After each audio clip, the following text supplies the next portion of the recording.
अबू अब्बास फरमाते हैं कि एक शख्स बड़ा गरीब था। गरीब, इतना गरीब कि खाने को बेचारा परेशान था, और उस पर ये कि उसकी बीवी को दर्द ज़ह शुरू हुआ, पैदाइश का दर्द शुरू हुआ और डिलीवरी हो गई। एक बच्चे की पैदाइश हुई उसके घर में, खुशी की बात।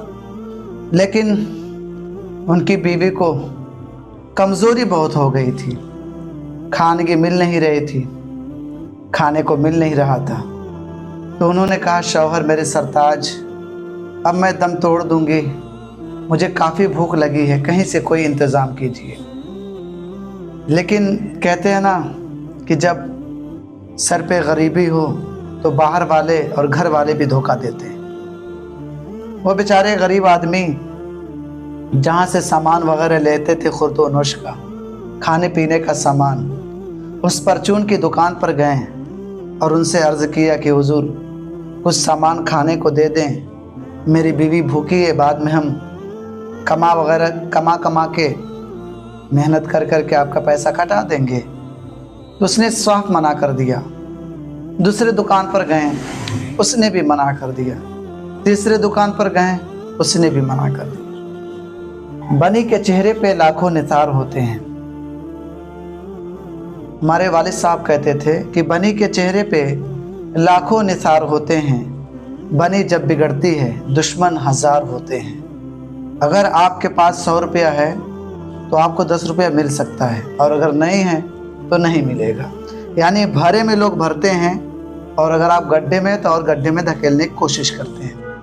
बहरहाल तो वो डिप्रेशन का शिकार हो गए हैं, डिप्रेस्ड हो गए हैं, टेंशन बहुत ज़्यादा कि बीवी ने खाने को मांगा है, बच्चे की पैदाइश भी हुई है, बेचारी दर्द से सहम रही है, तकलीफ़ में है, मुब्तला है, और खाने को घर में कुछ नहीं, और मैं कुछ कर नहीं पा रहा हूँ। याद रखें, अगर बीवियाँ घर में काम करती है तो मर्द बाहर का काम करते हैं। अगर वो बच्चे की पैदाइश करती हैं तो उनकी किफ़ालत का ज़िम्मा मर्द उठाता है, तकलीफ़ दोनों उठाते हैं बराबर।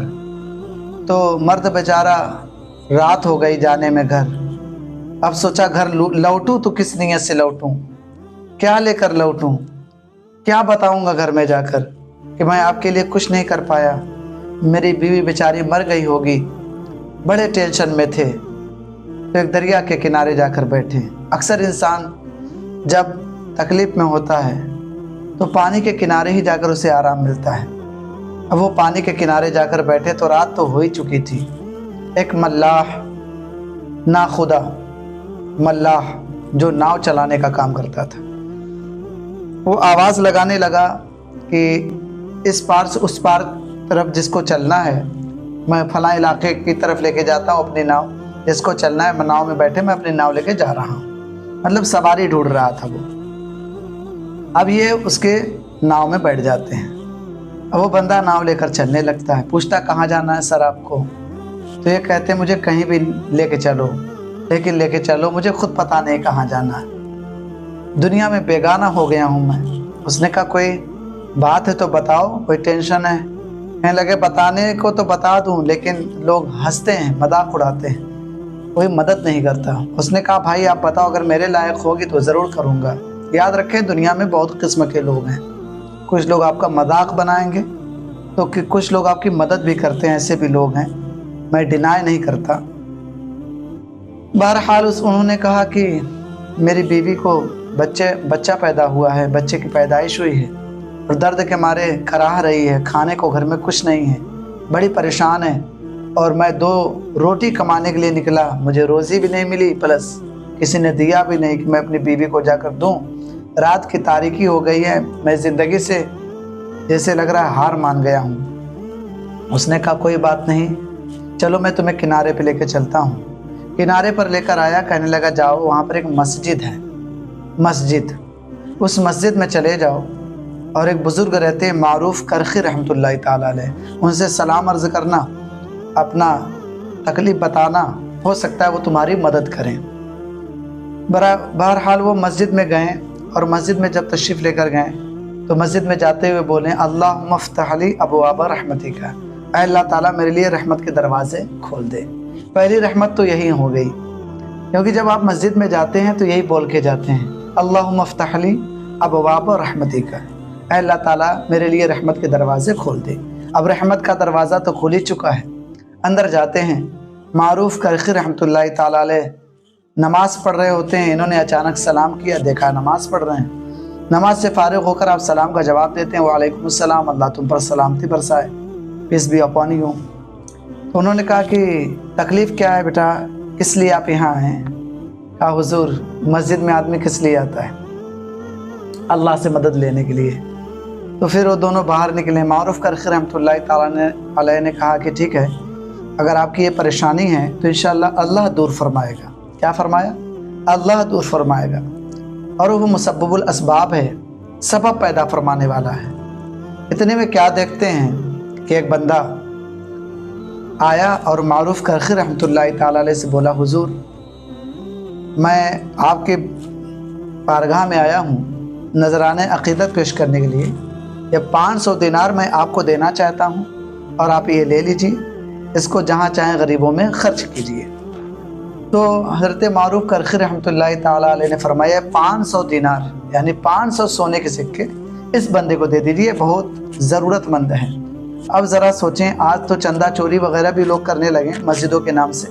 मस्जिदों में जो चंदे होते हैं, कुछ लोग ऐसे फ्रॉड हो गए हैं कि वो चंदा चोरी भी करने लगे हैं। अभी मुंबई में एक ऐसा वाक़या आया कि मौलवी नुमा आदमी चंदे कर करके खाता था, फ्लैट लिया, बहुत फ्लैट लिया वगैरह वगैरह लिया, और मस्जिदों के चंदे से वो अपना पेट पालता था। अल्लाह खैर करे और हिदायत दे ऐसे लोगों को। फ़िलहाल हज़रत मारूफ करखी रहमतुल्लाहि ताला अलैह ने उस पैसे को उनको दे दिया, कहा अपने घर लेकर जाएं।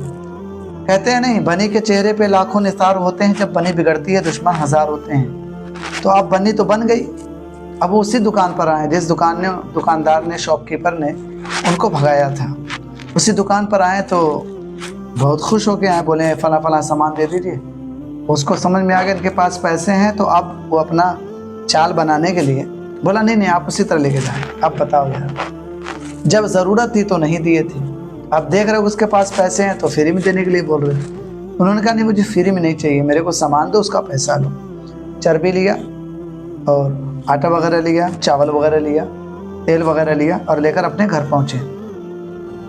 बीवी दर्द से अभी भी कराह रही थी। पहुँचते ही उन्होंने कहा कि मैं सामान लेकर आ गया हूँ, मेरी बेगम आप घबराएं ना, अल्लाह ताला बहुत बड़ा है। दोनों मियाँ बीवी लिपट कर रोने लगे और अल्लाह का शुक्र अदा किया। तो बीवी ने कहा कि देखो, दुआ सिलाहुल मोमिन, दुआ मोमिन का हथियार है। अगर खुद से दुआ कबूल नहीं हुई तो मारूफ करखी रहमतुल्लाहि ताला अलैह जो अल्लाह के वली थे, उनकी ज़बान मुबारक से दुआ कबूल हुई। तो याद रखें, अगर दुआ आपकी कबूलियत का दर्जा नहीं रख पाती है तो आप ऐसे बंदे के पास जाएं जो नेक बंदा हो। इंशाअल्लाह अज़ीज़ उसकी मुँह से जो दुआ निकलेगी हो सकता है वो आपके हक़ में कबूल हो, क्योंकि ये ज़बान आपके लिए तो गुनाहगार हो सकती है लेकिन उसकी ज़बान आपके लिए गुनाहगार नहीं होगी। तो हो सकता है उसकी दुआ आपके लिए कबूल हो। इसीलिए आप दूसरों के लिए दुआ किया करें और दूसरों को भी चाहिए कि दूसरों के लिए दुआ किया करें। तो इस तरह दुनिया चलती है। एक इंसान दूसरे इंसान का पूरक है। एक मिलकर 2 होता है, 2 मिलकर 4 होते हैं और 4 मिलकर 8 होते हैं। इसी तरह मुसलमानों को जम करके रहना चाहिए, मिलजुल कर रहना चाहिए। तो यहाँ से पता चला कि दुआ मोमिन का हथियार भी है और अल्लाह के वलियों से जिनको प्यार भी है उनका बेड़ा पार भी है।